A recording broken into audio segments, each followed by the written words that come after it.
Baruch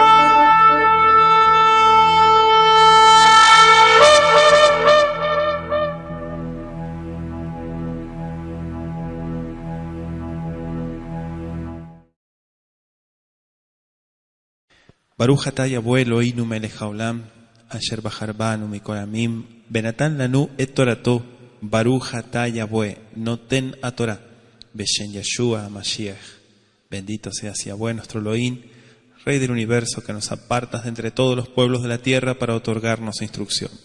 Bendito seas Yahweh, dador de la instrucción, en el nombre de Yeshua, el Mesías. Muchas gracias, Padre eterno. Amén. Que así sea.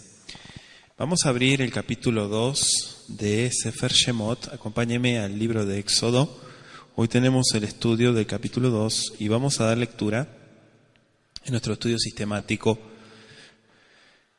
Le invito también que pueda usted tomar nota de todo lo que vamos a ir comentando y explicando el día de hoy. Dice así el verso 1: un varón de la familia de Leví fue y tomó por mujer a una hija de Leví, la que concibió y dio a luz un hijo, y viéndole que era hermoso, le tuvo escondido 3 meses. Pero no pudiendo ocultarle más tiempo, tomó una arquilla de juncos y la calafateó con asfalto y brea y colocó en ella al niño y lo puso en un carrizal a la orilla del río. Y una hermana suya se puso a lo lejos para ver lo que le acontecería. Y la hija de Faraón descendió a lavarse al río, y paseándose sus doncellas por la ribera del río, y vio ella la arquilla en el carrizal, y envió una criada suya a que la tomase. Y cuando la abrió, vio al niño, y aquí que el niño lloraba, y teniendo compasión de él, dijo: de los niños de los hebreos es este. Entonces su hermana dijo a la hija de Faraón: ¿iré a llamarte una nodriza de las hebreas para que te críe este niño? Y la hija de Faraón respondió: ve. Entonces fue la doncella y llamó a la madre del niño, a la cual dijo la hija de Faraón: lleva a este niño y críamelo, y yo te lo pagaré. Y la mujer tomó al niño y lo crió. Y cuando el niño creció, ella lo trajo a la hija de Faraón, la cual lo prohijó y le puso por nombre Moisés, diciendo: porque de las aguas lo saqué. En aquellos días sucedió que, crecido ya Moisés, salió a sus hermanos y los vio en sus duras tareas, y observó a un egipcio que golpeaba a uno de los hebreos, sus hermanos. Entonces miró a todas partes, y viendo que no parecía nadie, mató al egipcio y lo escondió en la arena. Al día siguiente salió y vio a 2 hebreos que reñían. Entonces dijo a quien maltrataba al otro: ¿por qué golpeas a tu prójimo? Y él respondió: ¿quién te ha puesto a ti por príncipe y juez sobre nosotros? ¿Piensas matarme como mataste al egipcio? Entonces Moisés tuvo miedo y dijo: ciertamente esto ha sido descubierto. Oyendo Faraón acerca de este hecho, procuró matar a Moisés, pero Moisés huyó de delante de Faraón y habitó en la tierra de Madián. Y estando sentado junto al pozo, 7 hijas que tenía el sacerdote de Madián vinieron a sacar agua para llenar las pilas y dar de beber a las ovejas de su padre. Mas los pastores vinieron y las echaron de allí.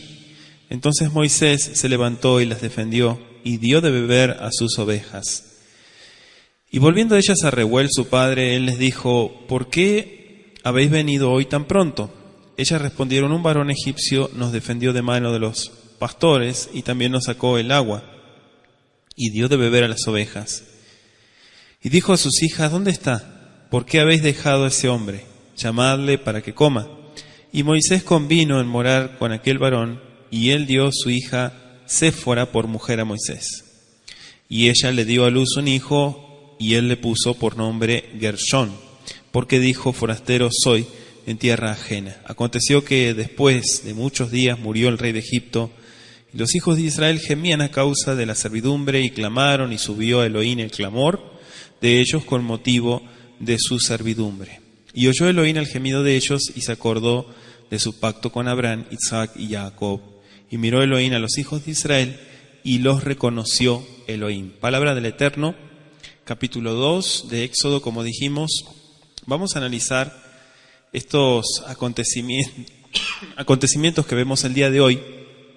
Sí, hoy es Un capítulo muy importante porque vemos el desarrollo de Moisés, ¿sí? De Moisés, aquel profeta que el Eterno levantó y que ciertamente es, digamos, la imagen del pueblo de Israel en su nacimiento, ¿sí? En su formación, podríamos decir.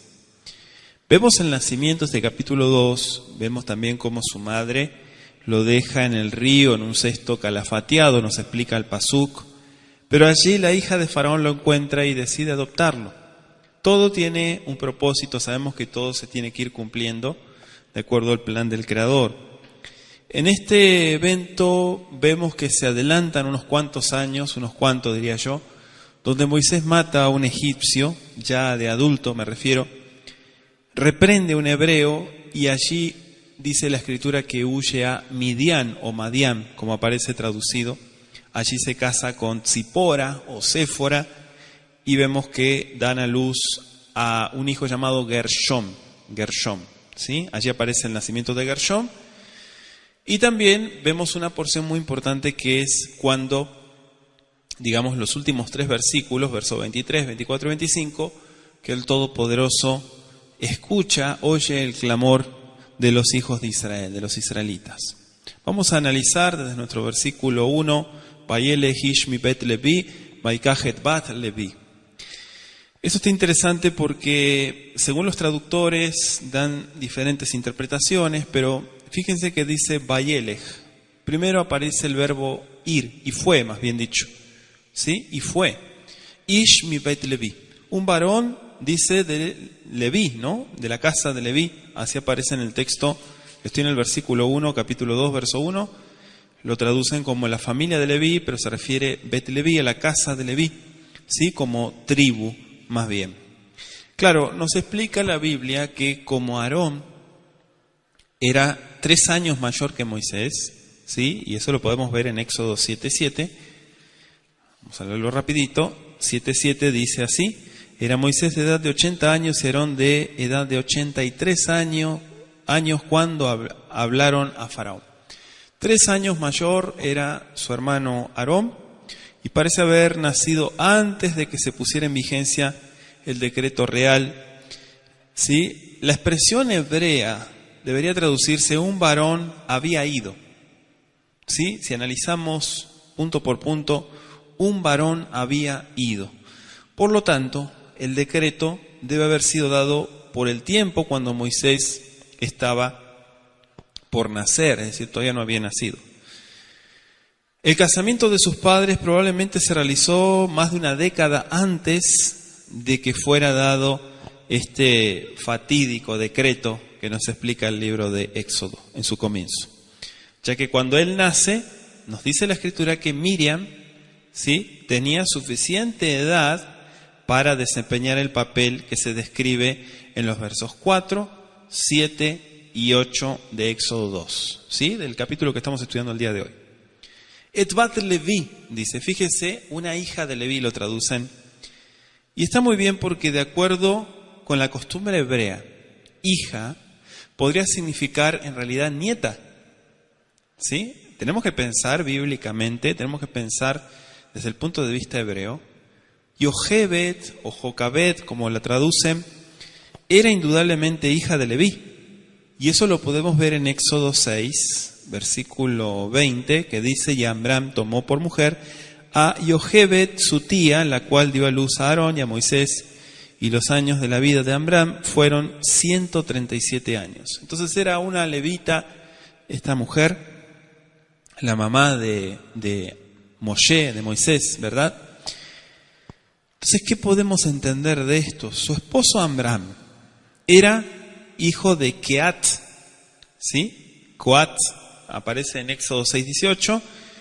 Según el verso 16 dijimos que era nieto de Leví. Y Coat o Keat nació antes de que Jacob fuera a Mitzrayim. Y eso está en Génesis 46:11.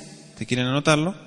Entonces es probable que naciera mucho después la hermana de Coat, ¿sí?, Jocabed, que se casó con el hijo de su hermano llamado Amram. Le doy una cita que está en Números 26:59 para poder corroborar esto que le estoy diciendo. Entonces la cronología de la permanencia, como comentábamos la semana pasada, en Egipto, tomamos nota Éxodo 12:40, hace necesaria la conclusión, dado que Moisés nació 135 años después de la llegada de Jacob a Mitzrayim. Fíjese, 135 años después de que Jacob llega a Mitzrayim, a Egipto. ¿Sí? Entonces Jocabed, la madre de Moisés, debe ser considerada como una hija que nació cuando su padre ya era viejo. Entonces por eso dice Et Bat Levi. Miren todo lo que explicamos para poder entender realmente lo que dice el texto, porque muchas veces pasamos por alto estos detalles y muchas veces surgen las diferencias de interpretación. Dice nuestro verso 2. Vata'ara isha batelet bem, un hijo, ¿no? Batere oto kitobu batzit peneu shlosha yerahim, dice. Fíjese que dice ben, o sea, ¿qué es ben? Un hijo, ¿sí? Un hijo se puede traducir, y es tal cual la que concibió, dio a luz un hijo y viéndole que era hermoso, le tuvo escondido, dice, 3 meses. Fíjese cómo está explicado en nuestro texto. Moisés era el tercer vástago de Jocabed, nos dice la Biblia. Aarón tenía 3 años más que él, ya lo comentamos, y Miriam era la mayor de todos. Eso lo dice Éxodo 2, verso 4. Nos dice el texto que era hermoso. Esto está interesante porque el texto explica que este niño era hermoso. Desde que era un bebé, Moisés dio evidencia de un intelecto bastante agudo, diríamos, de una estabilidad emotiva y también de una perfección física, que son algunas cualidades que resalta, sobre todo desde el texto hebreo, no tanto del español. Pero todo está implicado en la palabra hebrea traducida como hermoso. Jocabed vio en esas cualidades una prenda implicando la palabra, ¿no? la aprobación del Todopoderoso, de Kadosh Baruj Hu, que tomó como una señal de que el Eterno tenía preparada una tarea especial para él. Usted me dirá, ¿le fue revelado? Tal vez podremos decir que sí. Le fue revelado que el Eterno tenía un gran propósito con este niño. ¿Sí?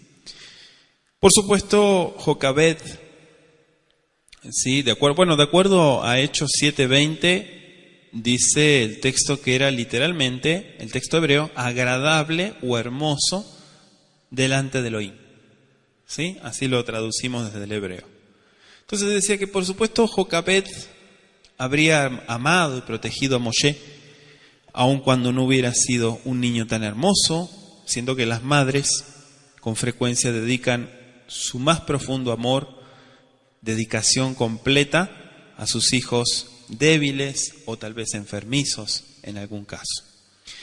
Sin embargo, nos explica el texto que los esfuerzos de Jocabed, implica que ella comprendía plenamente que el Eterno lo había destinado para un papel importante, que de alguna manera ella tenía que intervenir para preservarle la vida a este niño, justamente por el propósito.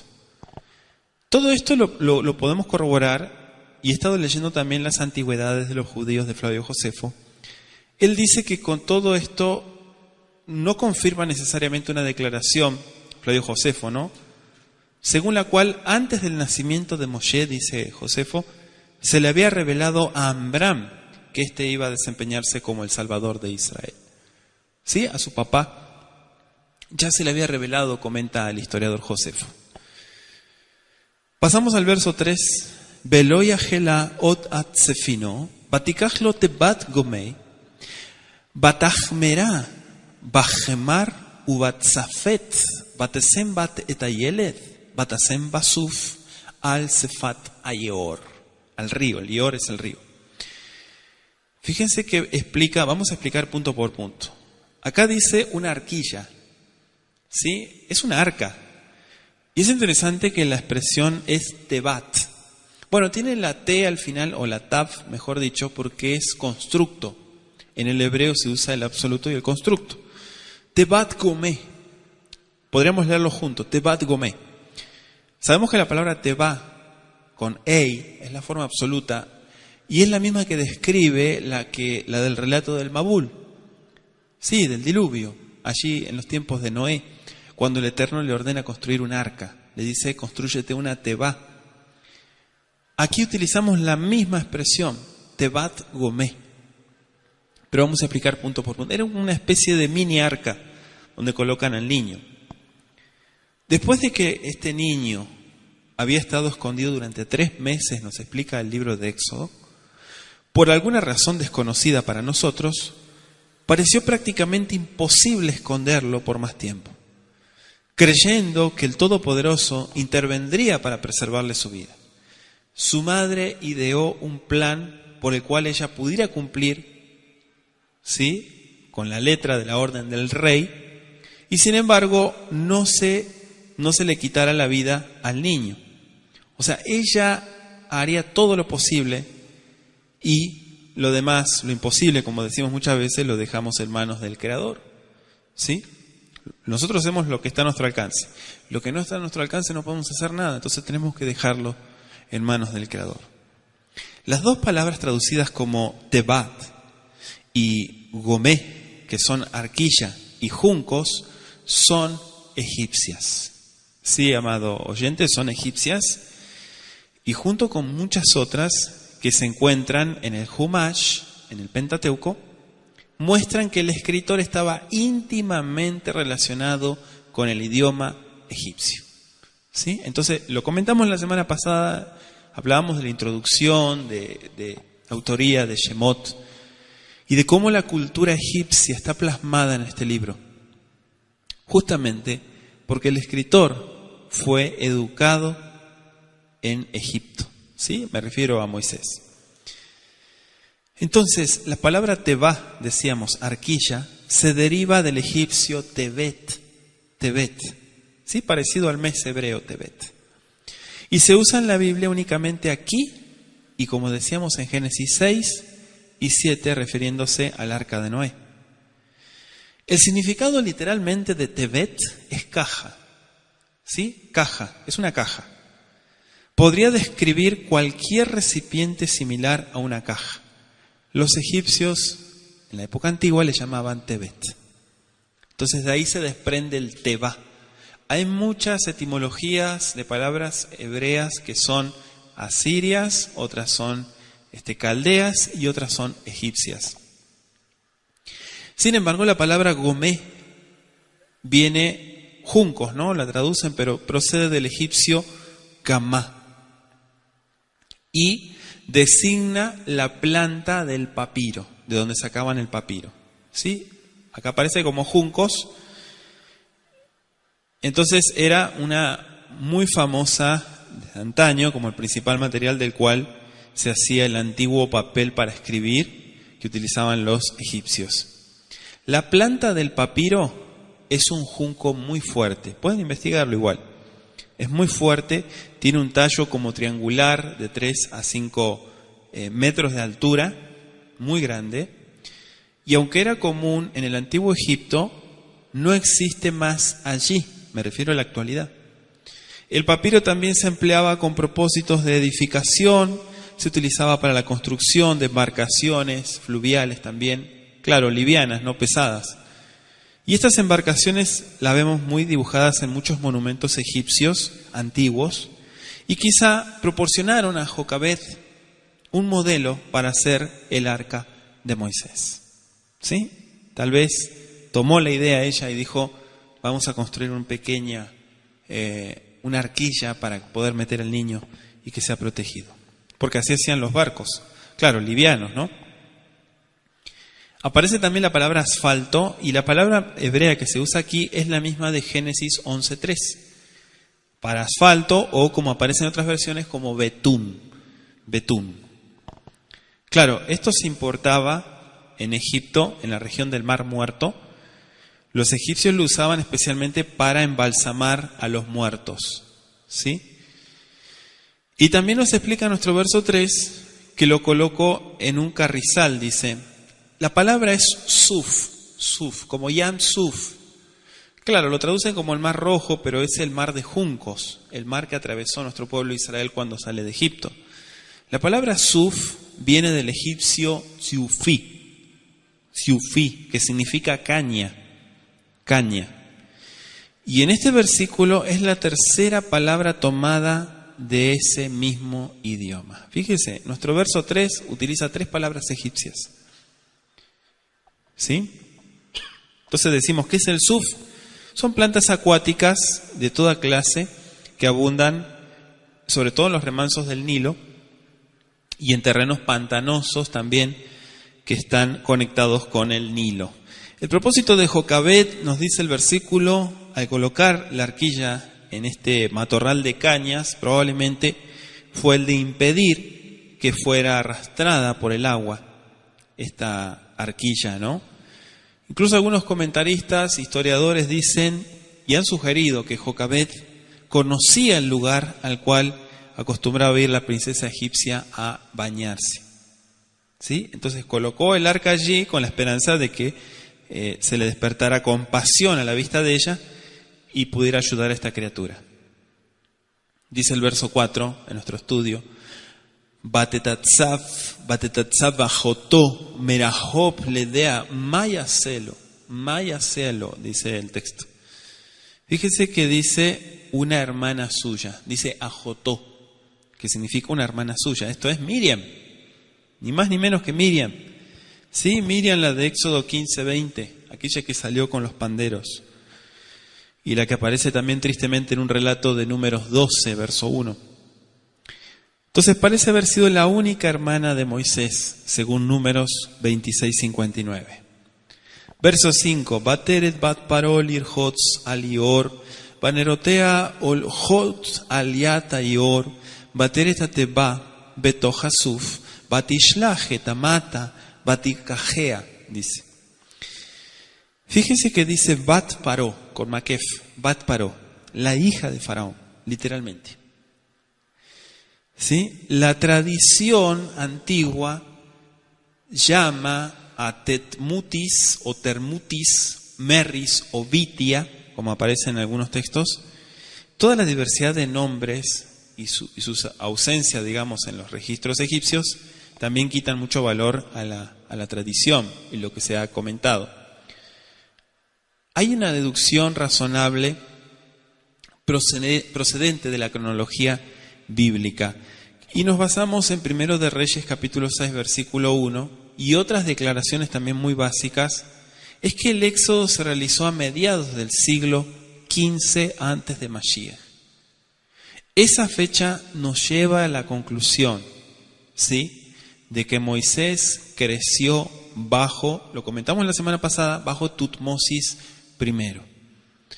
Es importante saber todo esto, el entorno. ¿Por qué? Porque Éxodo es la historia del pueblo de Israel inmersa naciendo desde Egipto. Para eso tenemos que conocer las fechas, los tiempos, los entornos, todo lo que sucedió en aquel entonces. Esto es muy importante y todo empieza a tomar un curso importante y vamos entendiendo mejor. ¿Por qué? Porque vamos comparando también las dinastías y los tiempos en que el pueblo de Israel le tocó vivir, para que no se preste a malos entendidos o contradicciones, como muchas veces suelen salir. Tutmosis II, dicen algunos, y otros tal vez tiempo de la reina Hatshepsut, que comentamos la semana pasada también.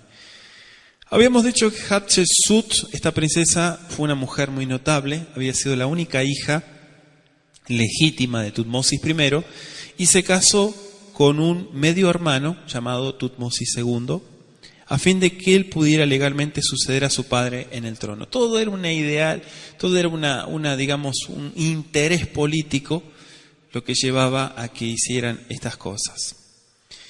Entonces, el matrimonio legítimo de Tutmosis II, al igual que el de su padre, también fracasó en proporcionar un heredero varón, que es lo que se buscaba. Cuando muere Tutmosis II, después de un reinado de solo 4 años, los sacerdotes de Amón, nos dice la historia, mediante un súbito golpe de estado, coronaron a un hijo ilegítimo de Tutmosis II, que no le correspondía el digamos, el trono, pero se lo dieron igual. Y en ese tiempo era solo un muchacho y servía en el templo como sacerdote secundario. Tutmosis III, como fue llamado más tarde, era demasiado joven para reinar. Y su tía, la princesa que estamos mencionando, Hatshepsut, reinó como regente durante 22 años. Claro, su reinado, nos dice la historia, que fue pacífico, no hubo ningún problema, edificó muchos templos, grandes templos, y erigió enormes obeliscos. También se enviaron expediciones a Punt, probablemente que era la costa de Somalia, ya estamos hablando de África Oriental. Todo era comercio, todo era un interés de extender las estacas del comercio, incluso al Sinaí, a Nubia, para extraer cobre, turquesa, incluso extraer oro. Todo esto fue, nos dice la historia, que fue sostenida por el primer ministro, ¿sí?, llamado Somnenut. Dijimos que ella estuvo 22 años y hay muchos registros también. Este sucesor que decíamos, Tutmosis III, borró el nombre de ella de todos los monumentos en un intento de erradicar la memoria de ella en la historia de Egipto. Y este hecho apoya la suposición de que él la eliminó del trono y que ella y el primer ministro Somnenut murieron violentamente. Cuando nace Moshe, ahí entra el relato bíblico. Ella, Hatshepsut, era hija de Tutmosis I, dijimos, y el nacimiento de Moisés ocurrió mucho antes de que se casara con su medio hermano Tutmosis II. Y más de 20 años antes de que comenzara el reinado personal, después de la muerte de su esposo. Entonces, un poquito de información para entender el entorno al cual el niño, en este caso el niño, estaba viviendo, ¿no? Y todo lo que luego, una parte oscura, una parte que no se presenta en el relato, porque vemos el acontecimiento de cuando la hija del faraón va, ¿sí? Aquí dice el Irhot Sayor, que se va a lavar o bañarse al río, pero después directamente nos dice el relato, salta a cuando Moisés se encuentra con este egipcio golpeando al hebreo y lo mata. Él no era un niño, sin embargo hay un trecho que está como oculto de todo lo que pasó y sucedió en esa época. Lirhots al-Ayeor, dice, a lavarse al río. Muchos comentaristas dicen que hubo ángeles que guiaron a esta princesa hasta donde estaba Moisés. Es decir, que ayudaron para que el propósito se llevara a cabo. Que una princesa se bañara en un río al aire libre, esto no está de acuerdo con las costumbres de los maometanos modernos, orientales, donde solo hacen eso las mujeres de clases más humildes. Es decir, las mujeres más humildes son las que se van a bañar al río, pero una mujer de clase alta no hacía eso, ¿sí? Según lo que estudiamos de cultura. Pero estaba en armonía con las costumbres de algunas líneas del antiguo Egipto también. Una escena de baño en una antigua tumba concuerda también con las creencias del antiguo Egipto en cuanto al concepto que ellos tenían del Nilo. Vamos a estudiar a lo largo de este libro algunos puntos claves muy importantes, como por ejemplo la deidad que se le atribuye al Nilo. Yo no sé si usted sabía eso, pero una de las deidades del antiguo Egipto era el río Nilo. Entonces ellos le atribuyen la santidad al Nilo y es por eso que esta mujer va a bañarse a ese lugar. Es decir, que todo tenía un trasfondo espiritual, entre comillas.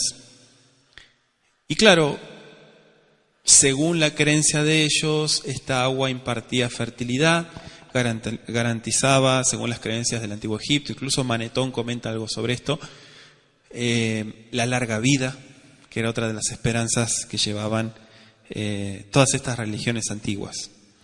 Entonces, por esa razón el Nilo era adorado como un dios, ¿sí? Era adorado como un dios.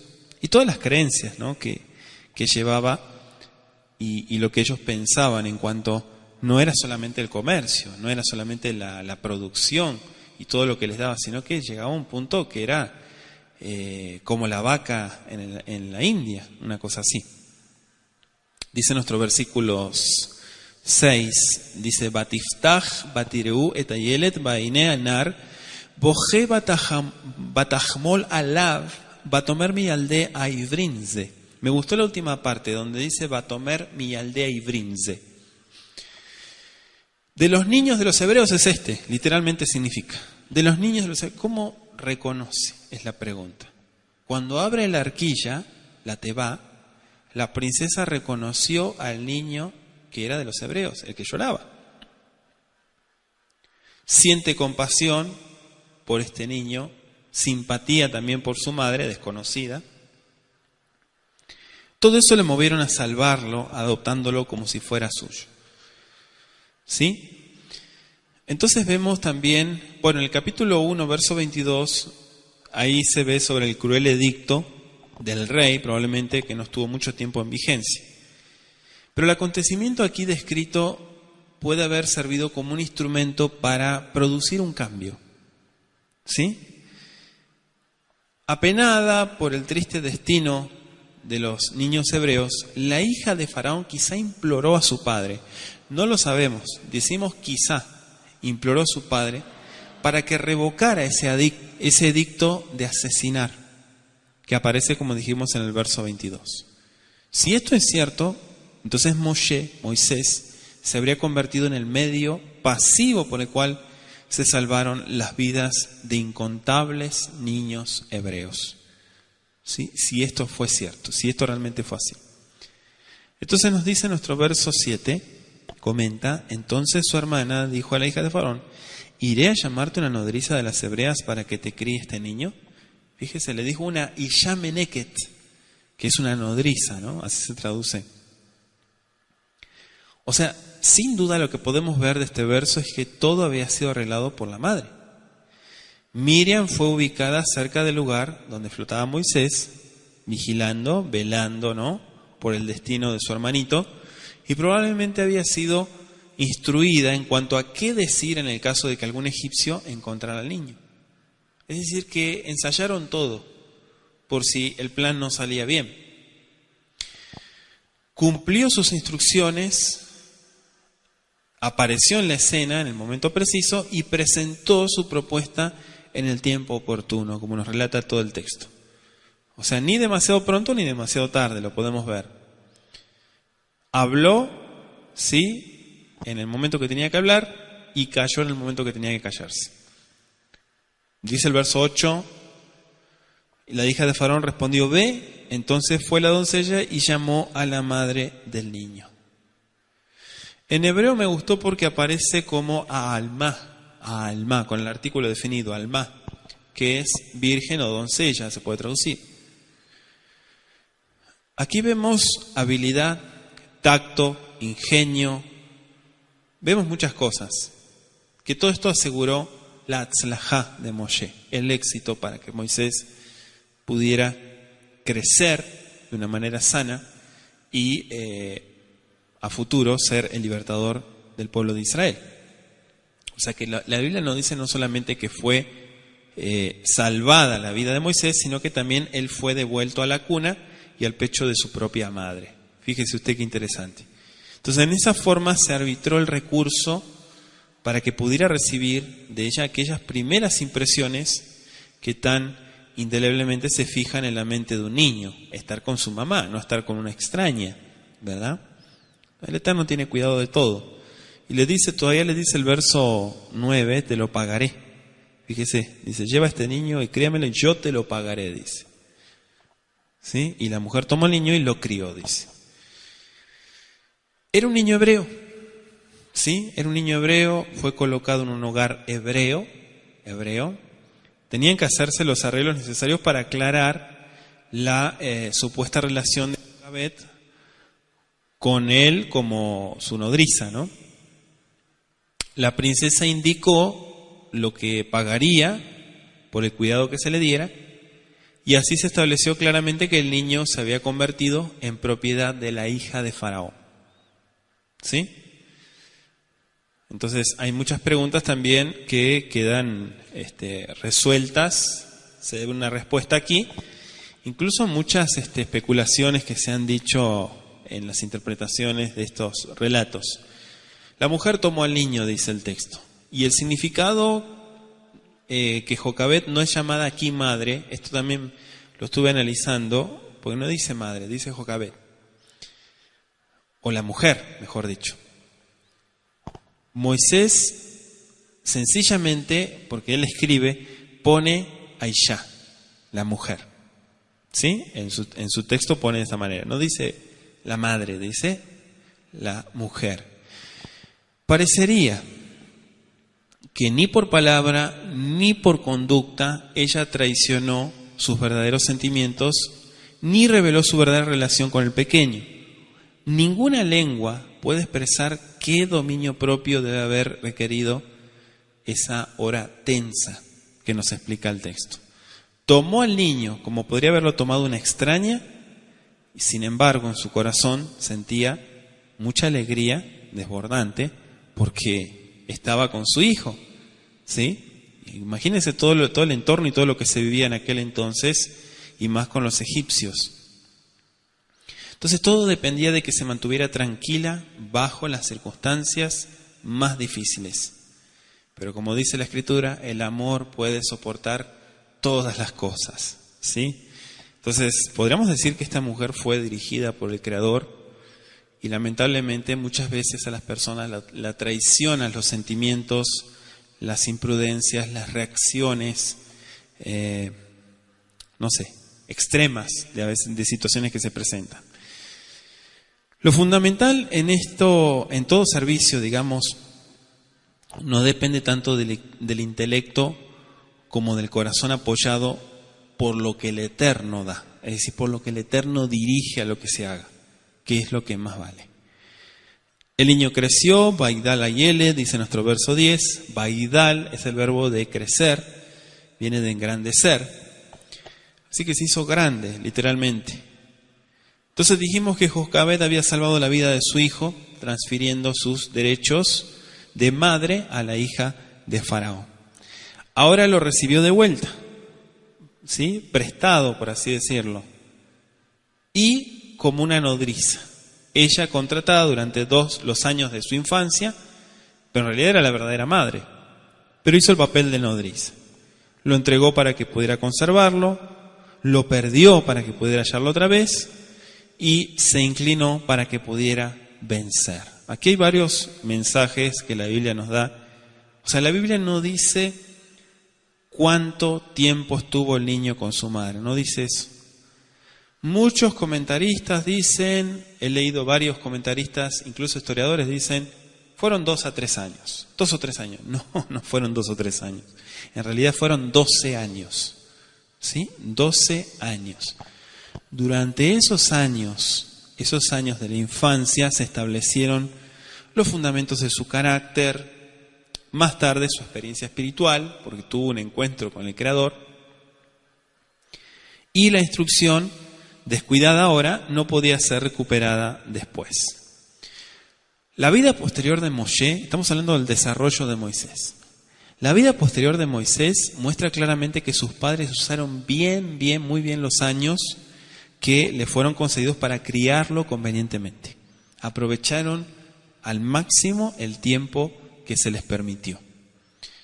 Dice el texto, lo trajo, incluso muchos comentaristas han expresado, al parecer que la madre de Moisés llevó a su hijo al palacio por su propia voluntad, tan pronto como lo hubo destetado, dicen algunos comentaristas, a la edad quizá de 2 o 3 años, pero en realidad, como dijimos, la realidad de las cosas fueron 12 años, no 3 años, ¿sí? Entonces, la idea de que lo entregó voluntariamente se basa en la ausencia de alguna indicación de que de que fuera obligada a darlo, ¿no? A menos que lo llevara al palacio en un tiempo previamente convenido. El que lo hiciera por su propia iniciativa, tal vez la Biblia nos muestra una extraña falta de afecto maternal, dirán algunos, pero la pregunta que nos hacemos, ¿habría renunciado Jocabed a su hijo, a quien amaba tan tiernamente, sin que hubiera estado obligada a hacerlo? Es decir, que sin que nadie se lo pidió, ella fue a dejarlo. tenemos que analizar que de haberle retenido todo el tiempo que pudo, su entrega de Moisés a la edad de 12 años implicaría que su tiempo de nodriza, que es lo que sí la limitaba, había de expirar con la terminación de lo que generalmente se considera el fin del periodo de la niñez, 12 años. ¿Sí? Y aparece el nombre. Esto acá, de hecho la Biblia se toma el trabajo, Moisés mismo se toma el trabajo de explicarnos el origen de su nombre, Moshe, en hebreo. Es comparable con el egipcio Mes o Mesu, ¿sí? Moshe en realidad viene del egipcio Mesu, que significa niño. Mesu en egipcio significa hijo o el nacido de. Tenemos que entender el entorno, dijimos. Durante la 18ª dinastía, bajo la cual dijimos que nace Moisés y se crió, era costumbre que a los miembros de la familia real se les pusieran nombres que los designaban como a descendientes de los dioses. ¿Sí? Descendientes de los dioses. Nombres como Amosis, que significa el nacido de ¿sí? A-H, que significa el dios luna. Camosis, el nacido del Ka, ¿sí? Que el Ka en el concepto egipcio es el alma deificada. Tutmosis, el nacido del dios Tot. El nombre común Ramosis, más tarde Ramsés, el nacido del dios Sol Ra. ¿Sí? Entonces todo esto lo podemos ver en la vida diaria cotidiana del Antiguo Egipto. Con frecuencia se reducían a la forma abreviada de Mosis, así le llamaban los egipcios Mosis. Incluso algunos estudiantes de egiptología dicen que la hija de Faraón dio al niño que adoptó un nombre similar a Tutmosis o Amosis, del cual Moisés abandonó la parte que se refiere a la deidad pagana. Por eso dice Hebreos 11:24, que dice: rehusó llamarse hijo de la hija de Faraón. Esa es la explicación de por qué había una conexión con los nombres. Rehusó llamarse hijo de la hija de Faraón. También ella puede haber obtenido el título de Dios alguno, en lugar de eso haberle dado el nombre abreviado, Mosis, en lugar de Amosis, Mosis. Puesto que no sabía quiénes eran sus padres terrenales, ni podía pretender que él, como hebreo, ¿sí?, fuera el hijo de un dios egipcio. Sin embargo, es probable que el nombre que le dio al niño fuera egipcio, aunque la forma en que lo conocemos hoy en día es hebrea, ¿sí? Moshe. Moshe es una forma hebrea y sabemos que, de hecho, se explica justamente en el versículo. Tiene el verso 10, 2:10, y cuando el niño creció, ella lo trajo a la hija de Faraón, la cual lo prohijó y le puso por nombre Moisés, diciendo: porque de las aguas lo saqué. Fíjense que dice lo saqué. El nombre Moshe literalmente significa uno sacado, ¿sí? Es la forma del participio del verbo mashá, que significa sacar. Para aquellos que estudian hebreo pueden saber a qué me estoy refiriendo. Entonces tienen las mismas consonantes. En el nombre egipcio Mosis y en el verbo hebreo mashá eran similares en sonido y parecidos en significado. Nacido de, sacado de. ¿Se da cuenta? Los hebreos pueden haber transliterado Mosis como Moshe y así podría concordar con la declaración de la princesa egipcia, porque de las aguas lo saqué. Entonces esta afirmación implica que ella lo aceptaba como un regalo del río Dios Nilo, o del dios río Nilo, ¿sí? Un regalo de esta deidad, como ellos pensaban. En el panteón egipcio, el Nilo estaba deificado como Api, aunque la corriente de agua en sí era conocida como Itru. Y más tarde simplemente como Irú. Los hebreos lo transliteraban como Yeor, que es otra expresión, ¿sí? La única excepción que podemos ver en el Tanaj es Daniel 12, versos 5 al 7. Los escritores bíblicos lo usan exclusivamente 49 veces con referencia al Nilo y sus tributarios. Yeor viene de Irú, de una palabra egipcia que se refiere a a esta deidad, podríamos decir, que es el pensamiento egipcio. Entonces, como usted puede ver, la formación del idioma hebreo está compuesta también de muchas palabras de otras culturas, de otros pueblos. Y esto mucha gente se queda sorprendida. Yo creo que hay que ser un poquito menos cerrado, un poquito menos enfrascado en la forma de pensar y saber que los pueblos se fueron formando entre otros pueblos y sus mezclas también. Tenemos varias porciones, quiero dejarle Génesis 41:1, Isaías 7:18, Ezequiel 29:3, Nahum 3:8, ¿sí? Que se refieren a esta expresión que decíamos de Yeor. Entonces, volviendo al tema del nombre de Moisés, originalmente el nombre Moisés en egipcio puede haber sido Apmosis o Irumosis, ¿sí? Mosis nacido de Iru, ¿sí? Del dios río, podríamos decir, refiriéndose al Nilo.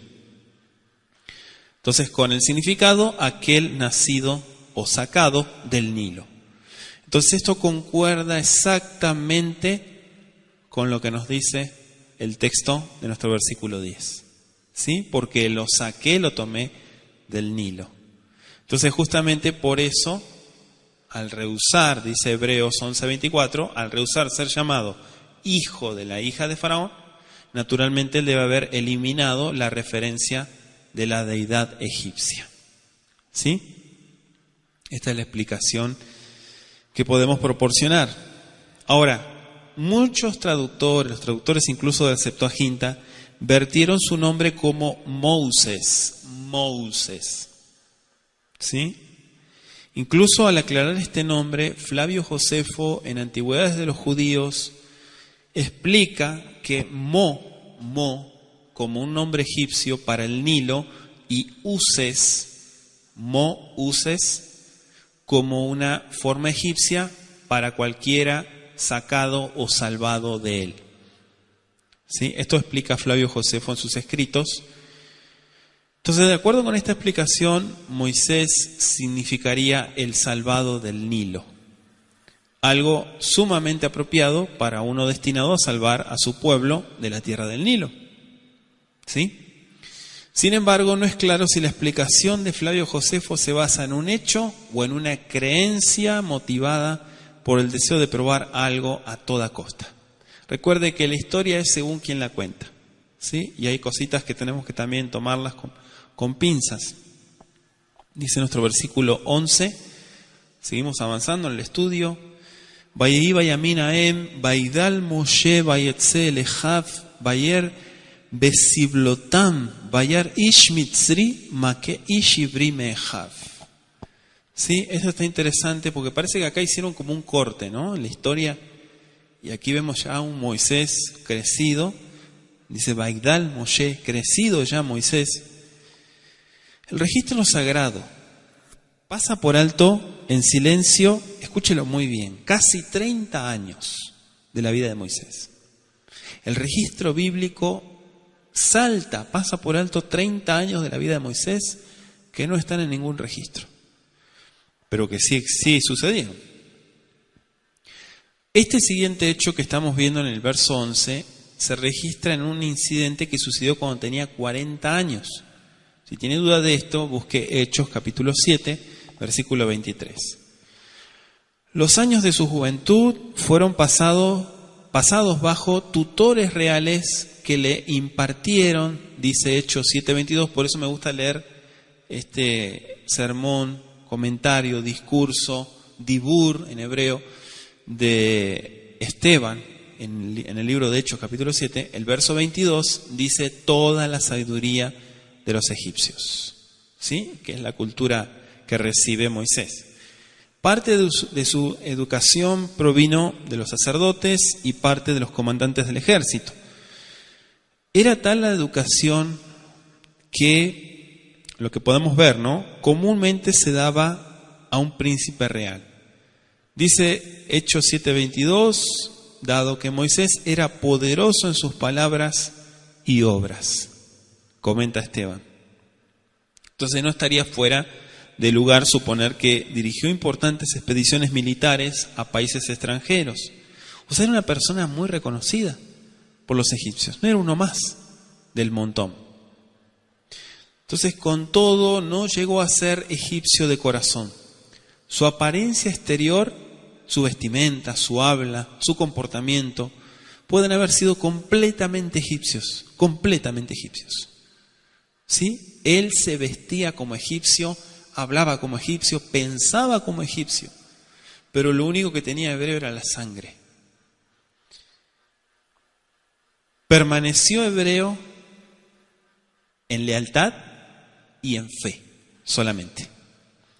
Y esto es claro por los sucesos narrados en Éxodo 2, desde el verso 11 al 13, anótese Hebreos 11:24, que ya lo comentamos. Pero dice el texto Vayetse, verso 11. Vayetse, ¿qué es Vayetse? Y salió. Moisés había llegado en su vida al punto cuando comprendió que debía convertirse en egipcio, sin reserva alguna, o unirse con su despreciado pueblo, Israel. Entonces parece que antes de esto había hecho la decisión, dice Hebreos 11, verso 25, tomar la decisión de ser maltratado con el pueblo de Elohim. Él tomó la decisión de unirse a este maltrato y se consideró a sí mismo como el instrumento elegido para esa tarea. Vamos a ir a Hechos 7.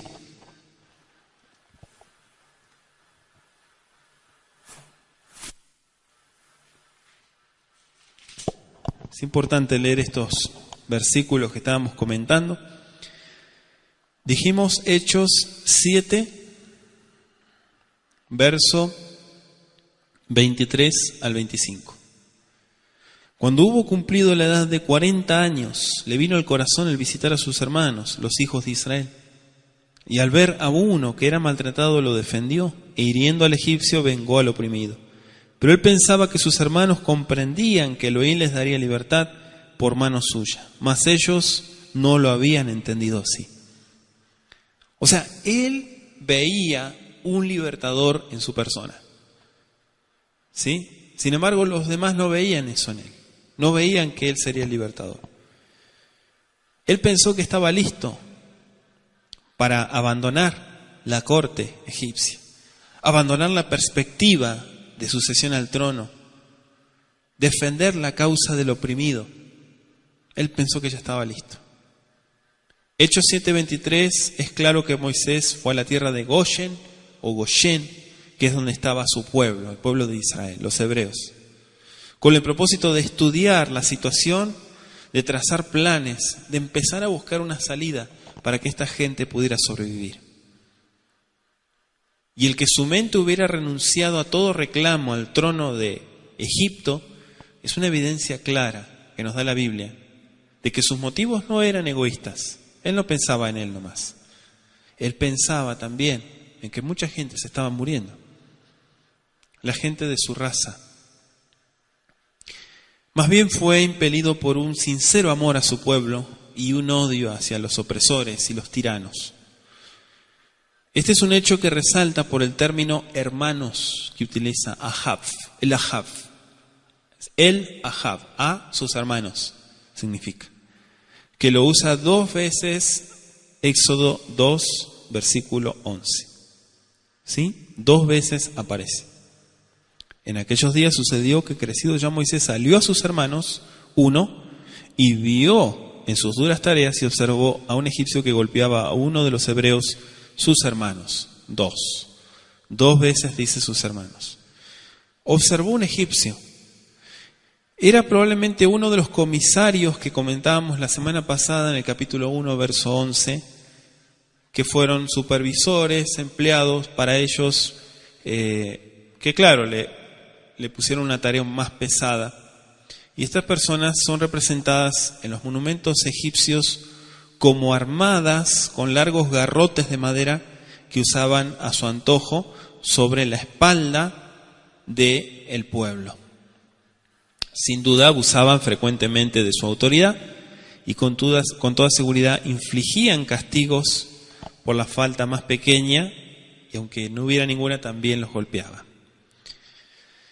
Exceso de autoridad, abuso de poder, vemos varios cuadros en este capítulo 2, y vemos también que Hechos 7:24, podemos tomar nota también, todo esto excitó la ira de Moisés. Por eso dice que llegó a matar a un egipcio, porque ya no toleraba ni un segundo más de ver este cuadro.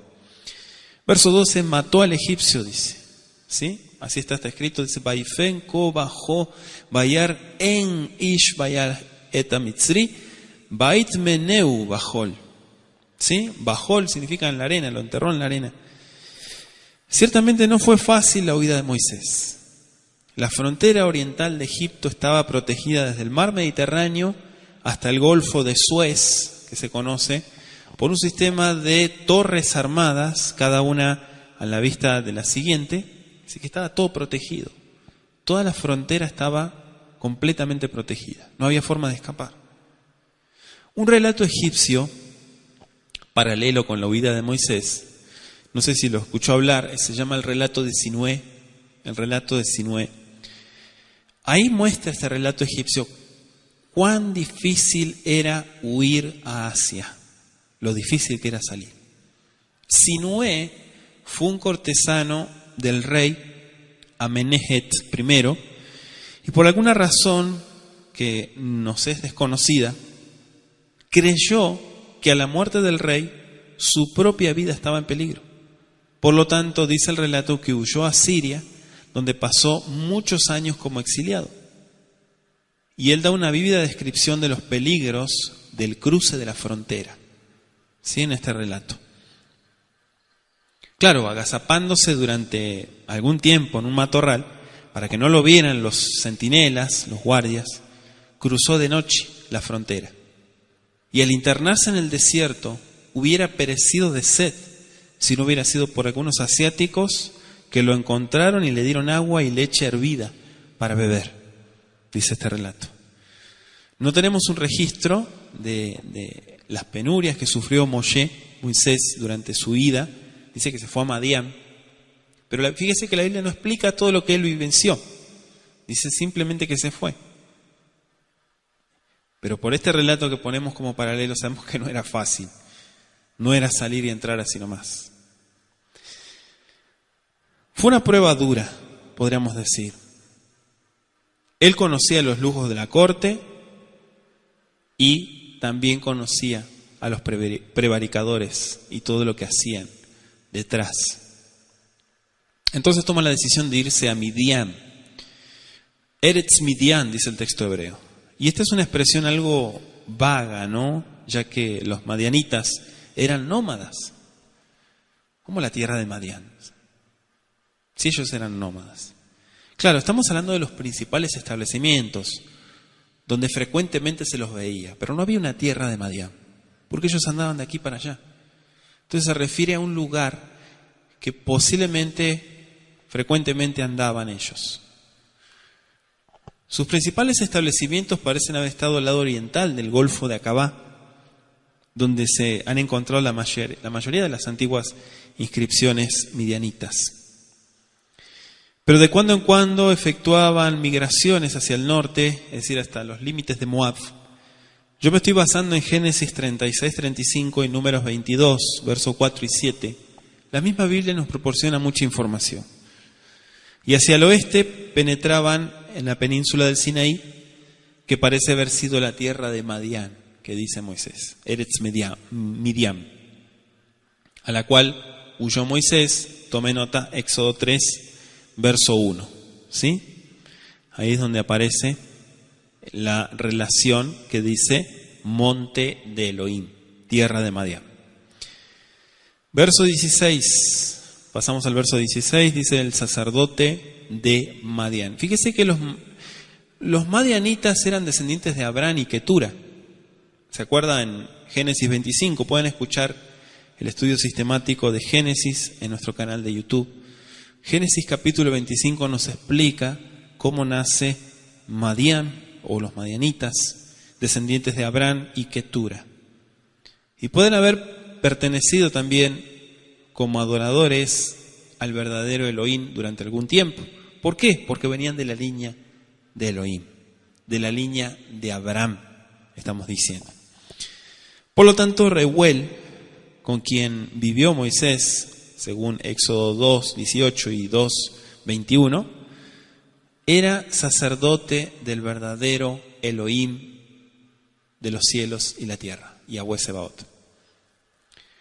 Referencia, Éxodo 18, verso 12 y Éxodo 18, verso 23. De hecho, tenemos una perashá que se llama Jetro, que ocupa también gran parte de la vida de este hombre.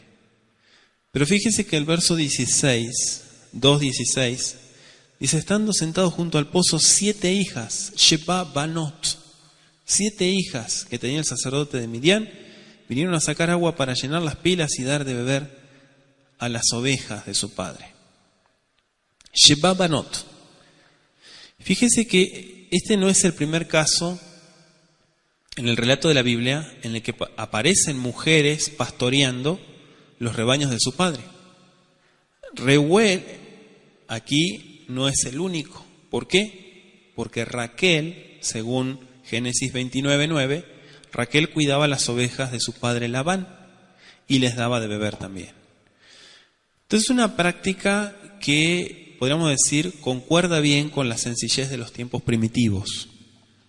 La gente de entonces, podríamos decir, no está considerada por lo demás como algo extraño en Arabia, en aquellas regiones, incluso hasta el día de hoy. ¿Sí? O sea, no es que algo que quedó sembrado en la historia, que era una práctica antigua, no. Podemos ver que todavía hay registros de eso. Reuel, su padre, dice nuestro verso 18. Es interesante que Reuel significa amigo de Elohim. Reu, el amigo de Elohim. ¿Qué implica esto? Implica monoteísmo, podríamos decir, hablando en un término de creencias y demás. Reuel era también conocido como Yitro o Jetro, Éxodo 3:1 y otros versos más. Hay muchos otros versículos bíblicos que fueron conocidos por 2 nombres. ¿Sí? Aquí dice Reuel, luego dice Yitro. ¿Es el mismo? Sí. Incluso podemos ver otros personajes más. Uno de ellos es Shlomo, ¿sí? Shlomo o Salomón. Su otro nombre era Jedidías, y eso está en 2 de Samuel 12, 24, 25. No es ni más ni menos que el mismo Salomón, Jedidías. Verso 19. Ellas respondieron: un varón egipcio nos defendió de mano de los pastores y también nos sacó el agua y dio de beber a las ovejas. ¿Por qué dice un varón egipcio? Porque la apariencia no era hebrea, era egipcia. Su cultura era egipcia. Su hablar era egipcio.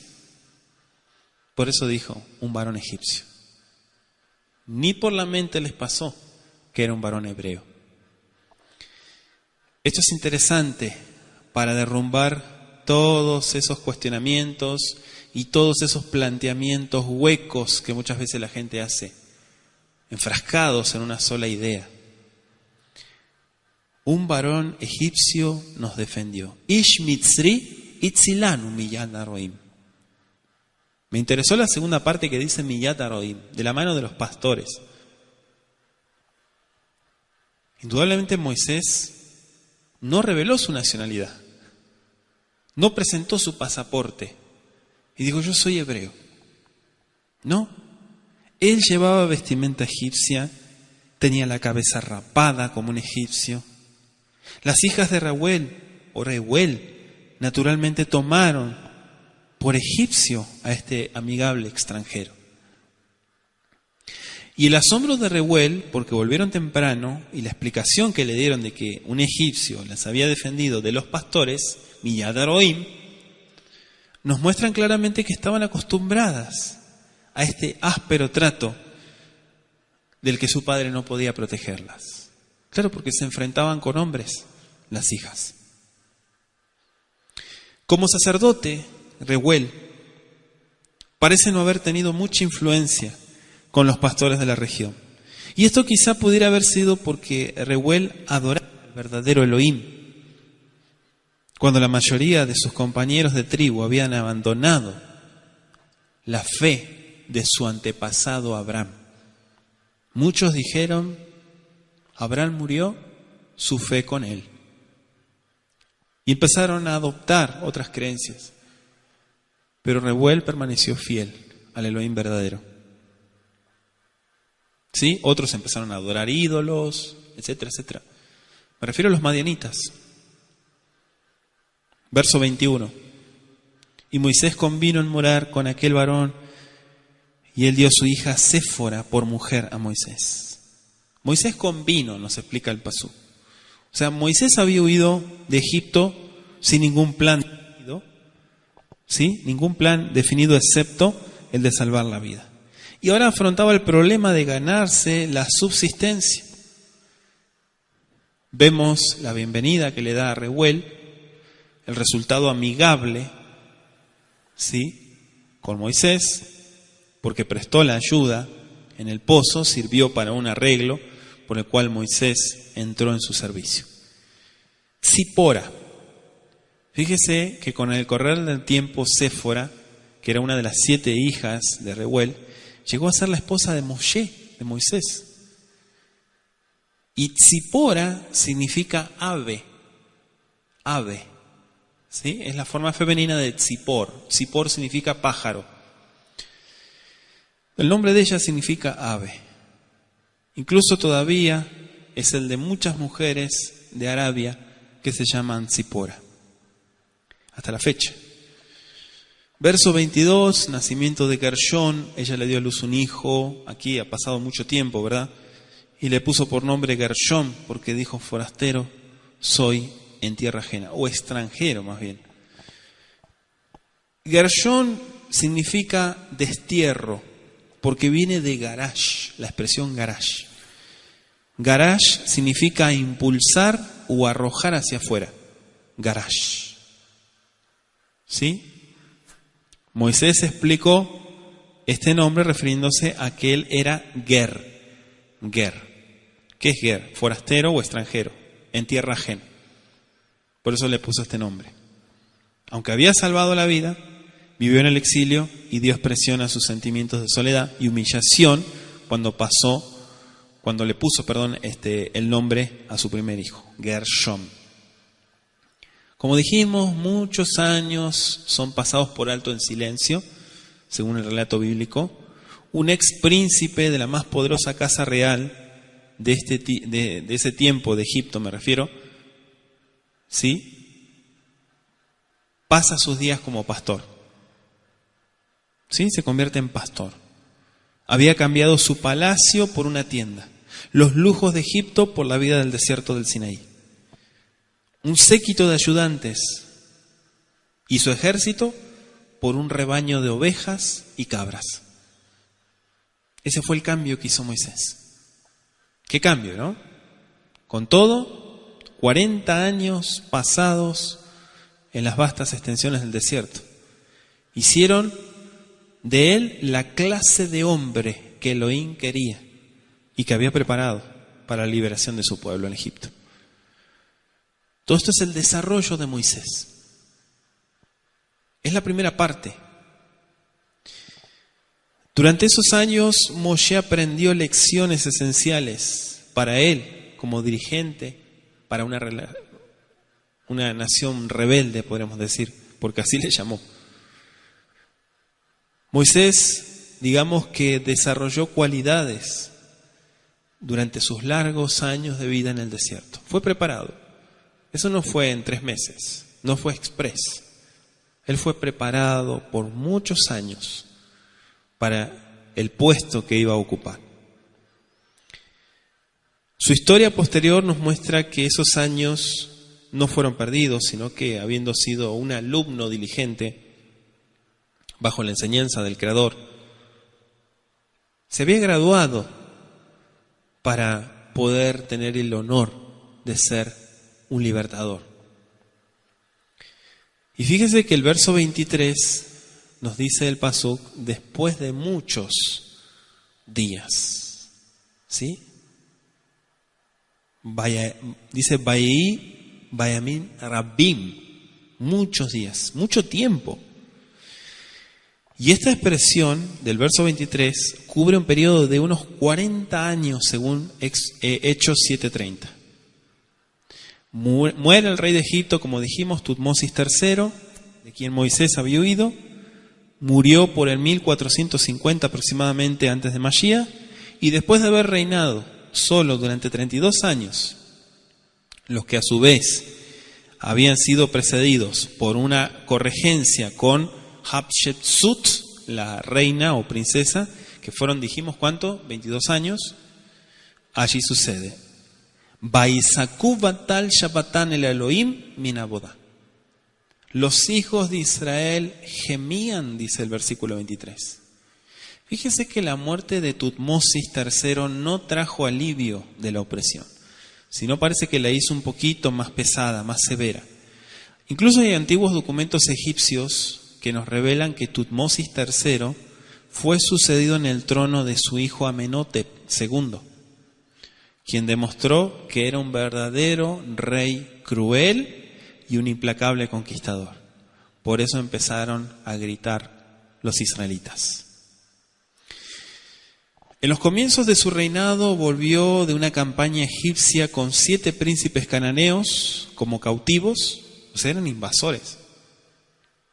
Viajando por el Nilo, es decir, aguas arriba, rumbo a Tebas, que era su capital, y tuvo suspendidos a esos príncipes en sus barcos, cabeza abajo, dice el relato egipcio.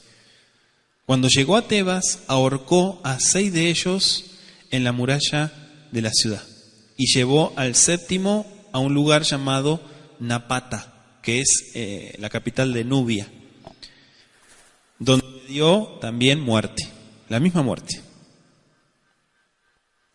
¿Sí? Todo esto son datos. Amenhotep II consiguió la obediencia de sus súbditos en su país y en los países conquistados.